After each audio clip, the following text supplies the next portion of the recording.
Buenos días, licenciada y compañeros. El día de hoy les voy a hablar sobre Frederick Skinner.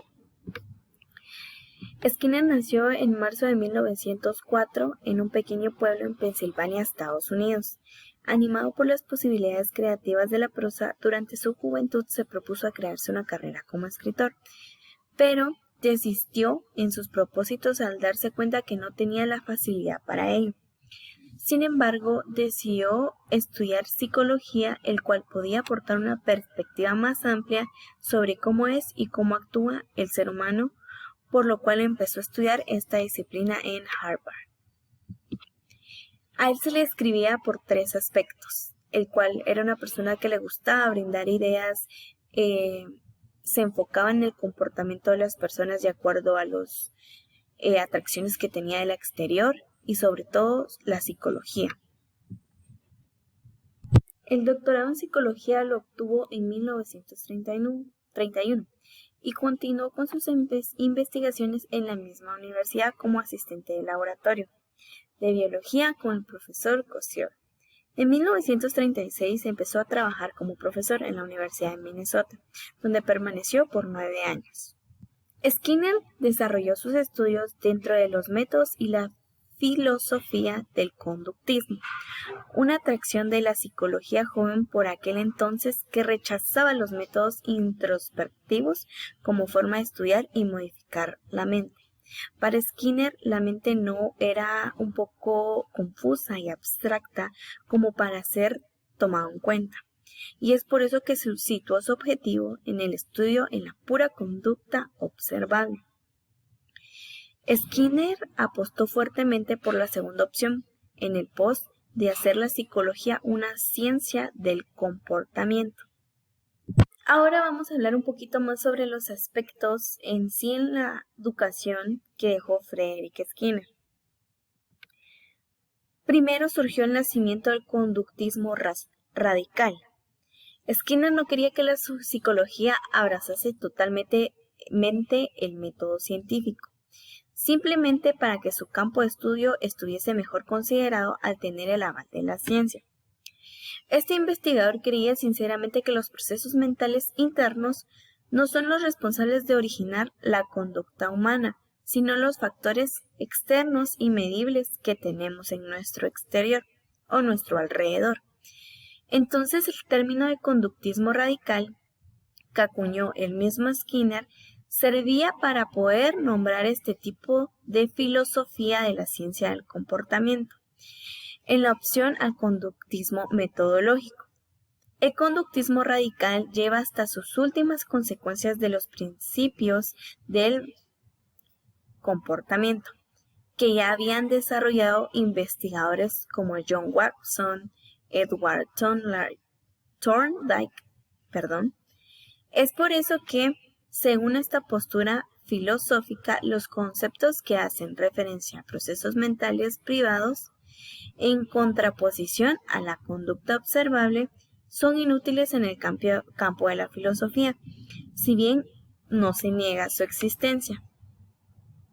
Luego del conductismo radical, que fue como una apertura para el condicionamiento operante,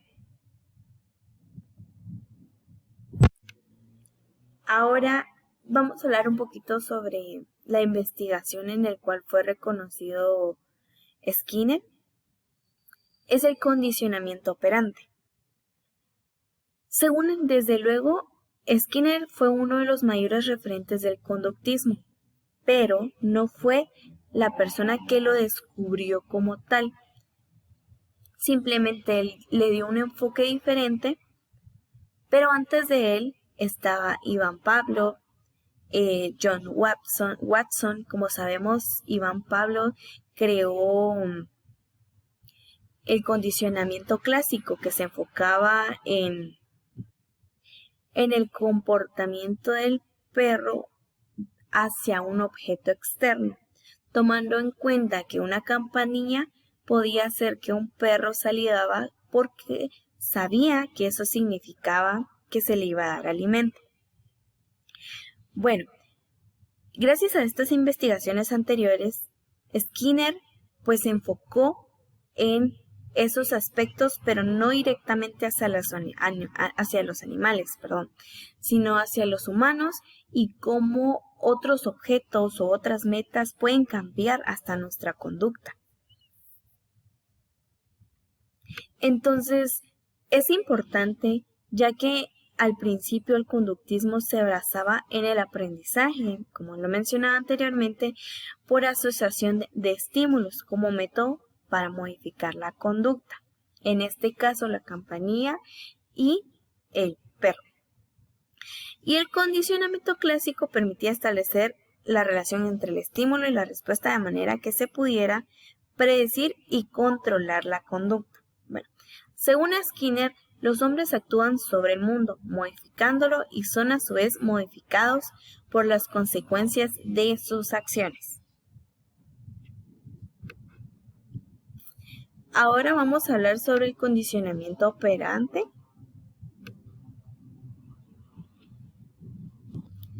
¿Qué es el condicionamiento operante?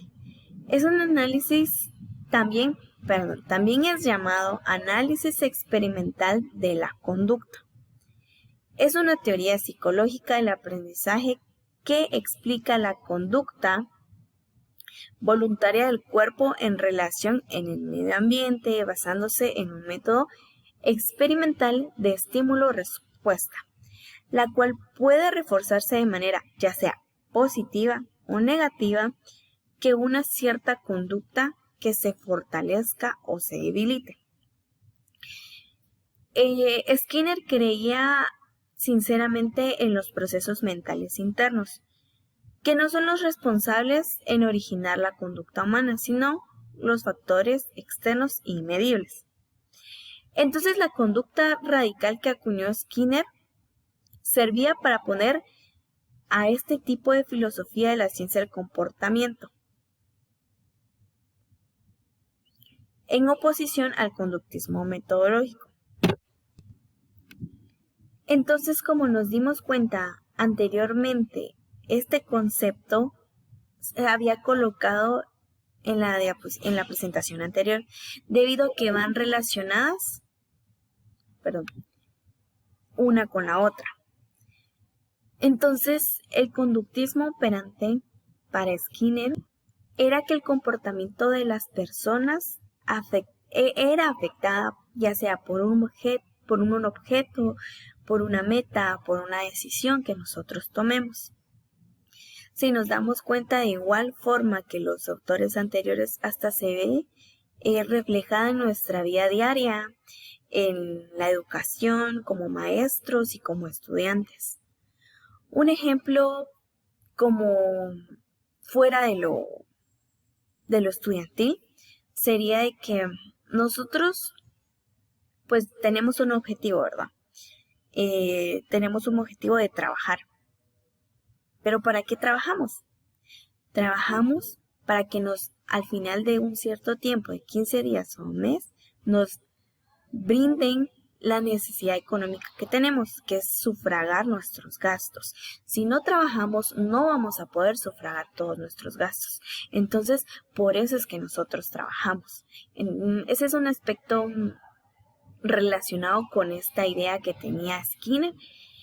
También hay otros ejemplos enfocados a la educación, como docentes y como maestros, pero quería brindarles este ejemplo de laboral que tal vez no se encontraba relacionado en sí en nuestro aspecto de la educación como estudiante o docente, pero sí se veía reflejado como tal.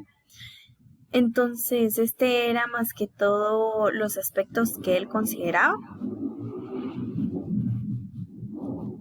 Y en un momento les voy a presentar un video y también les voy a explicar por qué aparece este personaje de Los Simpson en esta última parte de la presentación. Muchas gracias.